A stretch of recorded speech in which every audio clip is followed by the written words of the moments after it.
جب روح نکلتی ہے تو انسان کا منہ کھل جاتا ہے، ہونٹ کسی بھی قیمت پر آپس میں چپکے ہوئے نہیں رہ سکتے۔ روح پیر کو کھینچتی ہوئی اوپر کی طرف آتی ہے، جب پھیپھڑوں اور دل تک روح کھینچ لی جاتی ہے اور انسان سانس ایک ہی طرف یعنی باہر کی طرف ہی چلنے لگتی ہے، تو یہ وہ وقت ہوتا ہے جب چند لمحوں میں انسان شیطان اور فرشتوں کو دنیا میں اپنے سامنے دیکھتا ہے۔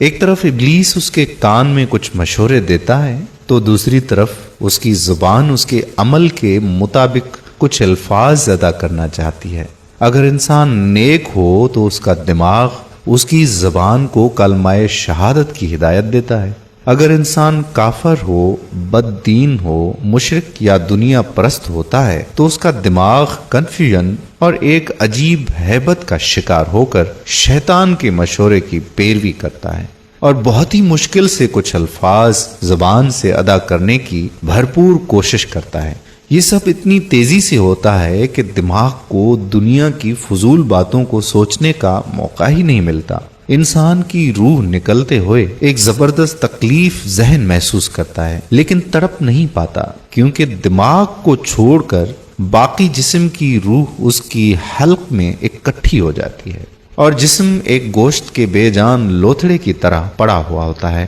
جس میں کوئی حرکت کی گنجائش ہی نہیں رہتی۔ آخر میں دماغ کی روح بھی کھینچ لی جاتی ہے۔ آنکھیں روح کو لے جاتے ہوئے دیکھتی ہیں، اس لیے آنکھوں کی پتلیاں اوپر چڑھ جاتی ہیں یا جس سمت فرشتہ اجل روح قبض کر کے جاتا ہے اس سمت کی طرف ہوتی ہیں۔ اس کے بعد انسان کی زندگی کا سفر شروع ہوتا ہے جس میں روح تکلیفوں کے تہخانوں سے لے کر آرام کے محلات کی آہٹ محسوس کرنے لگتی ہے، جیسا کہ اس سے وعدہ کیا گیا ہے۔ جو دنیا سے گیا واپس کبھی لوٹا ہی نہیں، صرف اس لیے کہ کیونکہ اس کی روح عالم برزخ کا انتظار کر رہی ہوتی ہے جس میں اس کو ٹھکانہ دیا جائے گا۔ اس دنیا میں محسوس ہونے والی طویل مدت ان روحوں کے لیے چند سیکنڈ سے زیادہ نہیں ہوگی، یہاں تک کہ اگر کوئی آج سے کروڑوں سال پہلے ہی کیوں نہ مر چکا ہو۔